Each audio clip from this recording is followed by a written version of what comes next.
सम्राट जो थे वो समाराधन के अर्थात सेवा करने के लिए तत्पर हो गए। और सम्राट कौन यहाँ पर? राजा दिलीप जो है वो नंदिनी की सेवा करने के लिए तत्पर हो गए। चलिए अगला श्लोक देखिए। स्थिताः स्थितामुच्चलिताः प्रयाताम्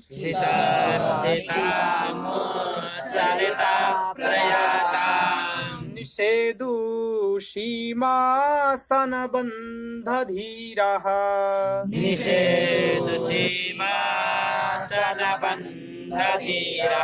जलाभिलाषी जलमाददानाम्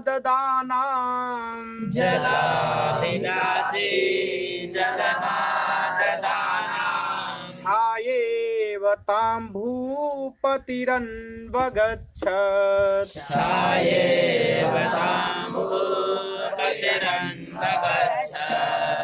बताओ क्रिया कौन सी है?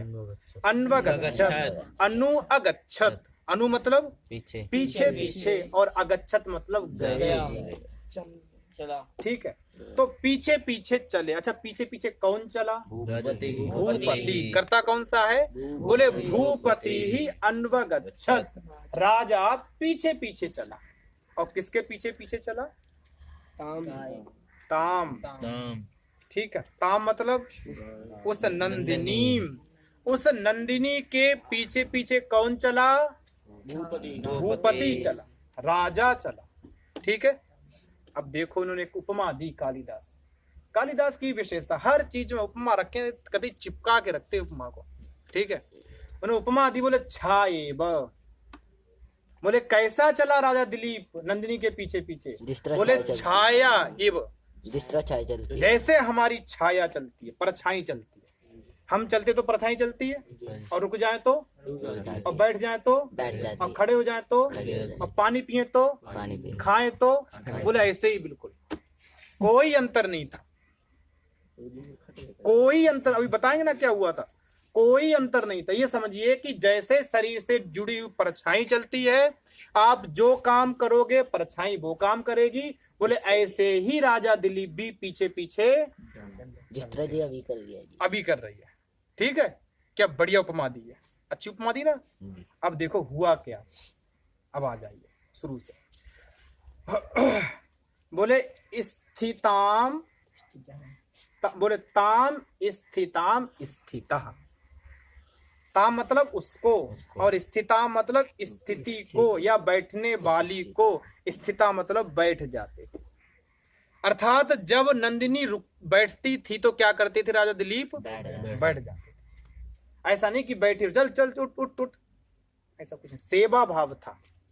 ठीक है, राजा दिलीप जब बोले स्थिताम, वो नंदिनी बैठी हुई होती थी तो क्या करते थे? बोले स्थिता, स्वयं बैठ जाते थे। और परछाई भी क्या करती है? आप बैठोगे तो परछाई खड़ी रहेगी, भूत समझ के भगलोगे वहां से। बोले भूत है भाई ये परछाई नहीं है ये आते ना मूवी में दिखाते हैं, बोले वो शीशा देख रहा, वो तो चला गया, परछाई वहीं रह गई, है ना। हाँ, तो ना बोले स्थिताम ताम स्थिता। जब वो गाय बैठती थी तो राजा भी क्या करा? लेट जाता। बोले ना, बैठ जाता, स्थिता। ठीक है, अगला देखिए और क्या करता। बोले प्रयातम उच्चलितः। प्रयातम अर्थात जब वो जाना शुरू करती थी, चलना शुरू करती थी तो राजा क्या करता था? बोले उच्चलिता, उठकर चल गया। जब गाय बैठी तो राजा ने क्या किया? बैठ गया। और जब गाय चलना प्रारंभ हुई तो राजा ने क्या किया? चलना शुरू कर दिया, प्रारंभ कर दिया, उच्चलिता। फिर आगे देखिए, फिर कहते हैं कि निषेधु आया कहीं पर?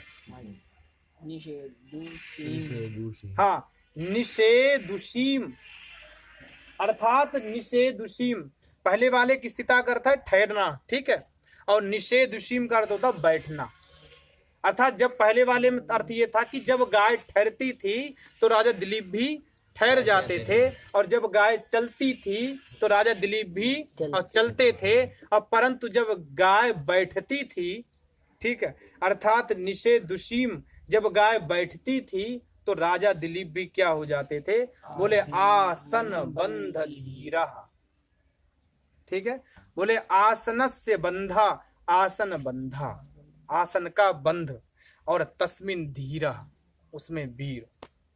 आसन के बंध में जो महान हो, ऐसा कौन? राजा दिलीप। आसन बंध धीरा, अर्थात राजा दिलीप भी क्या हो जाता थे? आसन बंद हो जाते थे, बैठ जाते थे।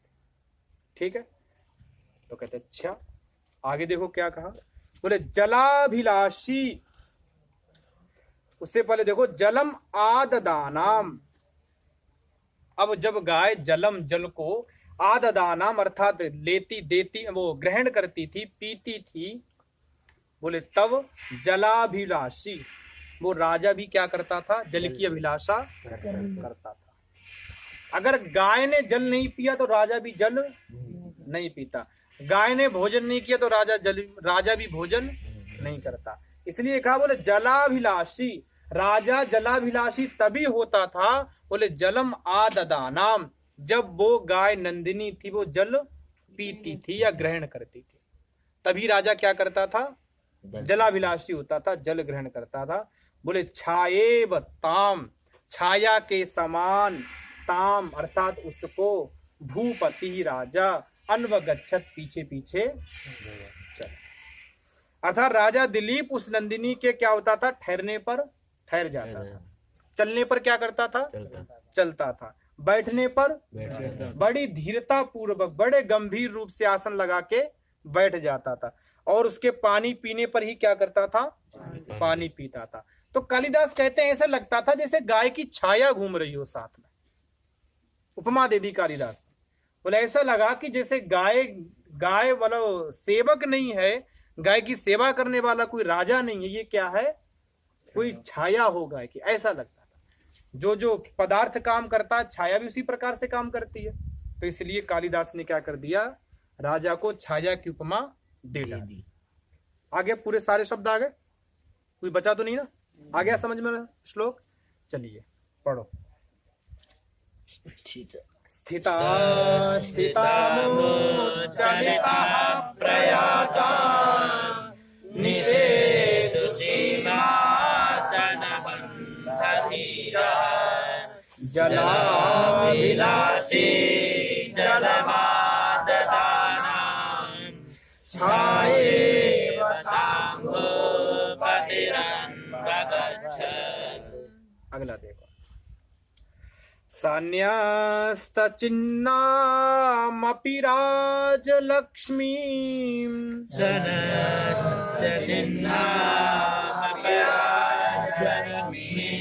तेजो विशेषानुमितां दधानः, तेजो विशेषानुमितां दधानः। सान्यस्तचिन्नामपि राजलक्ष्मीं,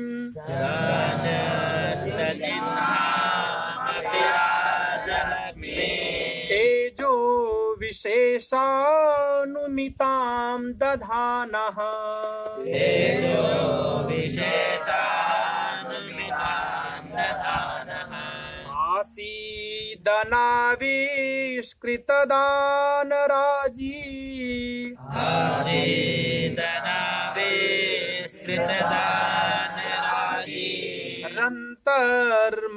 रन्तर्मदावस्थत इव द्विपेन्द्रः,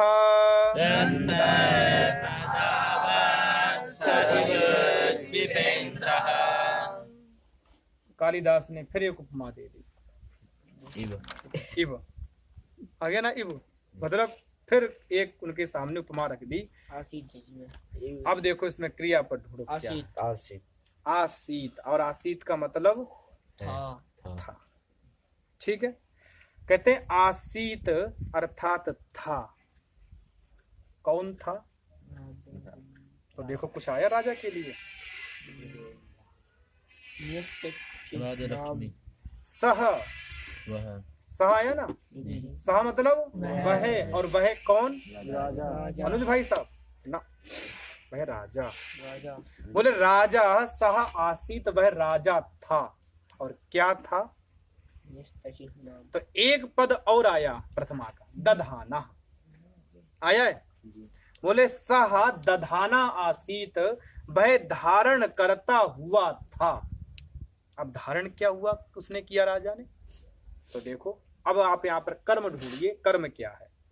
न्यस्त चिन्नाम न्यस्त चिन्नाम अपि राज लक्ष्मीम तेजो विशेषानुमिताम दधानः सा राजा आसीत्।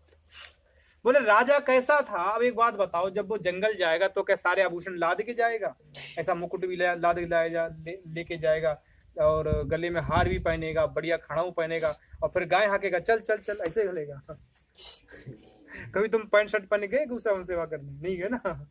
अच्छी बढ़िया कुर्ता धोती पहन के शायद कभी गए। ठीक है, तो वही कह रहे, बोले न, बोले न्यस्त चिन्नाम, अर्थात न्यस्त मतलब छोड़ दिए हैं चिन्हों को जिसने। ठीक है, बोले न्यस्तानि चिन्नानि यस्याह सा न्यस्त चिन्ना और ताम न्यस्त चिन्नाम, अर्थात जहां पर कोई चिन्ह नहीं है, जहां पर कोई चिन्ह, हाँ जहां पर कोई राजापन का चिन्ह ही खत्म है, पता ही लग रहा कि राजा है या प्रजा है, सामान्य कोई जंगल चराने वाला व्यक्ति है या राजा है। लेकिन कई लोग तुमने देखे होंगे अपने आभूषण भी उतार दें, कपड़े भी चेंज करें, लेकिन उनकी प्रकृति और स्वभाव अलग प्रकार का ही दिखता है। पहचान लेते भाई कोई तो विशेष है, लग तो रहा कुछ विशेष है ना, जैसे लक्ष्य अपनी आकृति से ही पहचाने जाते हैं ना। तो वही कह रहे वो न्यस्त चिन्नाम, अर्थात राजा जो है वो राजा वो न्यस्त चिन्ह है, अर्थात उसके पास कोई भी चिन्ह आभूषण नहीं है। और ये न्यस्त चिन्नाम किसका?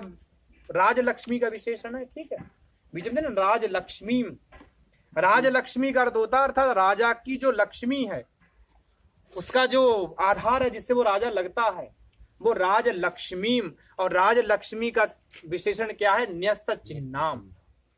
बोले राजलक्ष्मी, और राजलक्ष्मी कैसी है? बोले न्यस्त चिन्नाम, जिसके पास कोई चिन्ह नहीं, कोई राजापन का कोई आधार नहीं है। बोले ऐसी राजलक्ष्मी को, द्वितीय में आएगा ना जी, को एक विशेषण और दिया। बोले अच्छा कोई चिन्ह नहीं है तो फिर कैसे पता लगेगा लोगों को ये राजा है? तो कह तेजो विशेषानुमिताम राजलक्ष्मीम, तेजो विशेषाम अर्थात विशेष तेज से, अनुमिताम अनुमान की जाने वाली। भाई राजा को मान लीजिए उसने आभूषण उतार भी दिए हैं फिर भी जंगल चला गया तो लोग ये तो पहचानेंगे कोई है तो विशेष आदमी, कोई विशेष ही होगा। इसका पहले तुम लोगों ने नहीं पढ़ा सर्ग, इसमें कहते जिसकी बड़ी भुजाएं हों, ऐसा सुंदर ललाट हो और देखने में हट्टा कट्टा हो, तो चरवा तो नहीं होगा। ललाट प्रभाते, चरवा तो नहीं होगा ना, पहचान लेंगे ना। किससे पहचान आया? बोले राजलक्ष्मी से पहचान। और राजलक्ष्मी कैसी है उसके पास? बोले न्यस्त चिन्ना, कोई चिन्ह नहीं राजलक्ष्मी को पहचानने का, लेकिन फिर भी क्या है? तेजो विशेषानुमिता, विशेष तेज से क्या है? अनुमान करने योग्य है, आप अनुमान कर सकते हो। ठीक है, तो द्वितीयम हो गया। तो देखिए बोले सह अर्थात वह राजा, बोले न्यस्त चिन्नाम राजलक्ष्मी तेजो विशेषानुमिताम दधाना आसीत। वह जो राजा था वैसे बोले इसने राजलक्ष्मी के जो आप मतलब चिन्ह थे उनको रहित होकर और तेज विशेष को अनुमान से धारण करता हुआ वह राजा था। तेज विशेष उसके पास था, परंतु राजलक्ष्मी के पास गहने और आभूषण नहीं थे। आ गया पहली पंक्ति का अर्थ समझ में? बोले कैसे? तुम्हें तो पता है कि कालिदास बिना उपमा के तो नहीं मानेंगे, फिर उन्हें एक उपमा दी। बोले कैसे पता लगा? तो देखो अब बताते। अब देखो इन्होंने एक उदाहरण दिया, बोले द्वीपेंद्र, द्वीप इंद्र। द्वीप किसे कहते हैं? हाथी को। और उसमें इंद्र अर्थात हाथियों का ही बड़ा हाथी, ठीक है, हाथियों में बड़ा राजा गजराज। बोले द्वीपेंद्र इव, बोले जैसे गजराज को आप पहचान लेते हो, हाथियों में बड़े हाथी को पहचान लेते हो, कैसे पहचानते हो? उसका द्वीपेंद्र का एक विशेषण और दिया, तो कहते अंतर मदावस्था, और अनाविष्कृत दान राजी। आविष्कृत होता है प्रकट हो जाना, ठीक है, और अनाविष्कृत का अर्थात प्रकट ना होना। बोले प्रकट ना हो दान की रेखा जिसकी, अर्थात ऐसा हाथी जिसमें दान की रेखा प्रकट ना हो।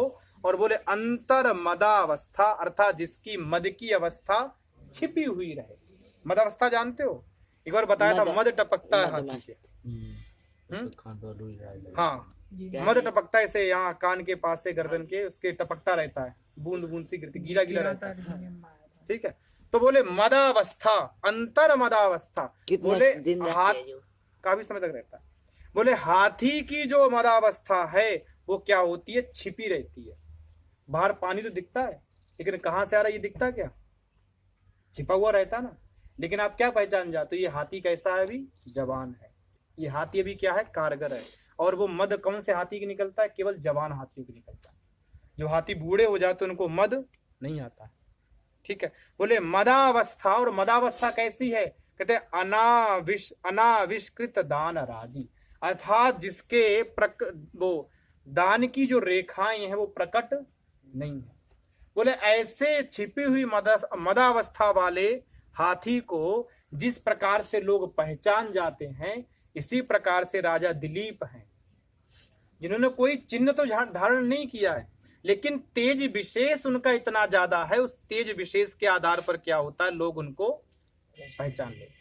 और ऐसा राजा दिलीप तेज विशेष वाले थे, उस तेज को धारण करने वाले थे, ठीक है। सारे पद आ गए, चलिए दोहरा लो उसको। सन्यस्त चिन्नामपि राजलक्ष्मी तेजो विशेषानुमितां दधानः आसीदनादे स्थितदानराजी रन्धर्मदावस्थितैव नृपेन्द्रः। अगला देखो, लता प्रतानोद्ग्रथितैः सकेशैः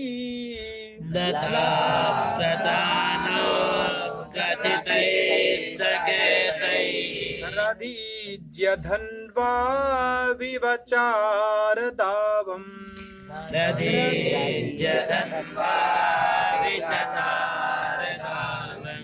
लता प्रतानोद्ग्रथितैः सकेशैः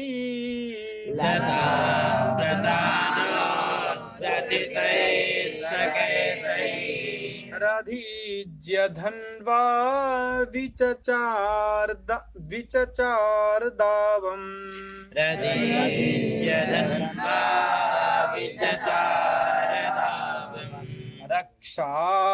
रक्षापदेशान् मुनिधूमधेनोर्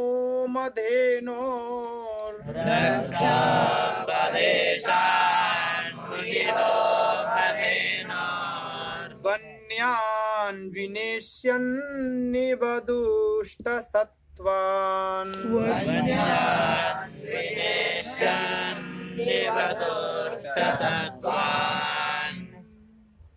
बताओ क्रिया बताओ। विचचार, ठीक है। विचचार, विचचार का अर्थ क्या हुआ, विशेष रूप से विचरण करता था, या विशेष रूप से विचरण करते थे, घूमते थे। कौन घूम रहा था, कौन घूम रहा था वन में, राजा दिलीप। तो देखो दिलीप के लिए कुछ बोला इन्होंने, कुछ दिलीप नाम लिया है, सह बोला बस। बोले सह विचचार, अर्थात वह राजा दिलीप क्या करता था, बोले विचचार, घूमता था, ठीक है। और घूमता था तो कहाँ घूमता था, बताओ कहाँ घूमता था, बोले दावम। दाव का मतलब वन में, जंगल में घूमता था, ठीक है। अब वो राजा अगर घूमता था जंगलों में, तब अब उसको बता रहे कि वो कैसे होके घूमता था। तो पहला पद देखिए, बोले लता प्रतानोद्ग्रथितैः सकेशैः, राजा के केस होते थे, बल तुम देखा होगा फोटो में बड़े बड़े केस रखते थे राजा, हाँ जी। ऐसा मुकुट पहनते थे बढ़िया, बॉडी सोडी से उनकी होती थी, है ना। तो बोले लता प्रतानो ग्रथित ही केशही, लता मतलब लताएं, ठीक है। और बोले लता के प्रतान से, प्रतान का अर्थ होता लता के तंतु,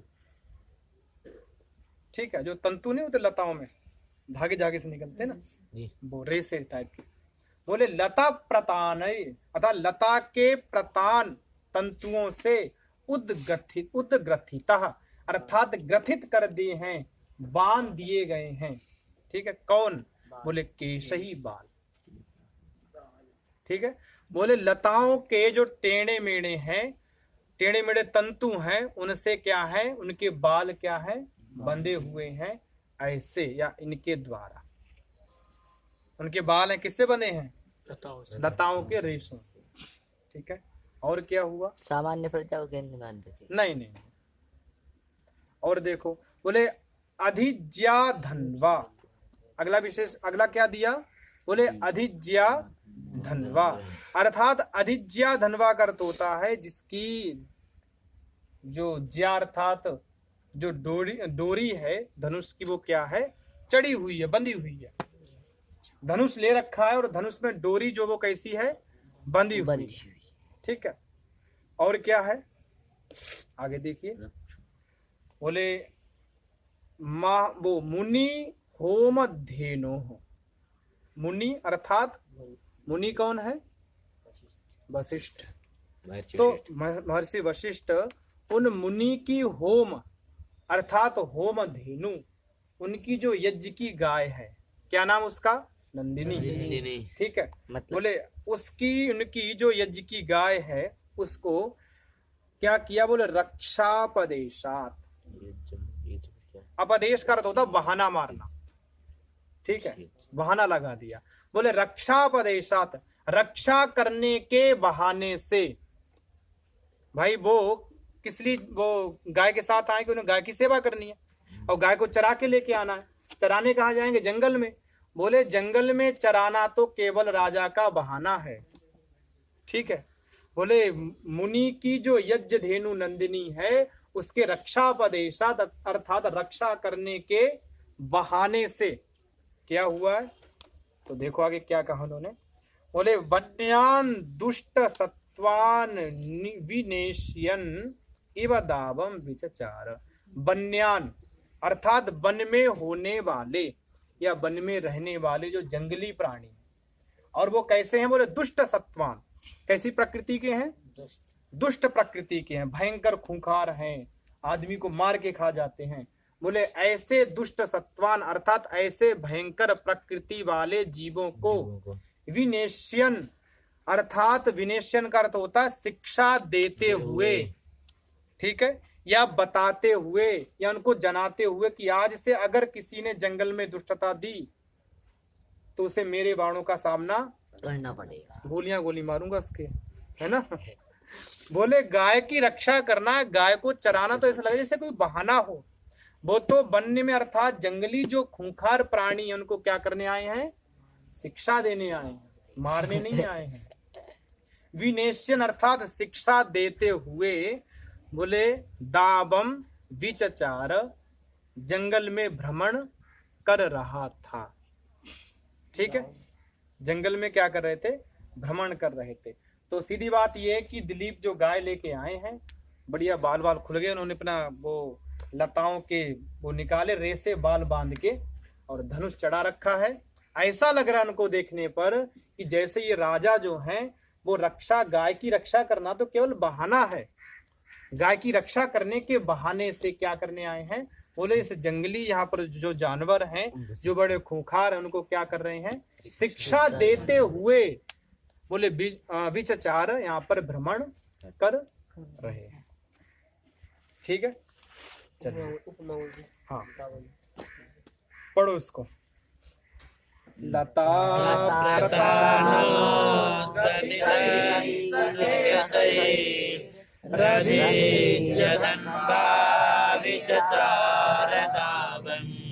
रक्षापदेशान्निहो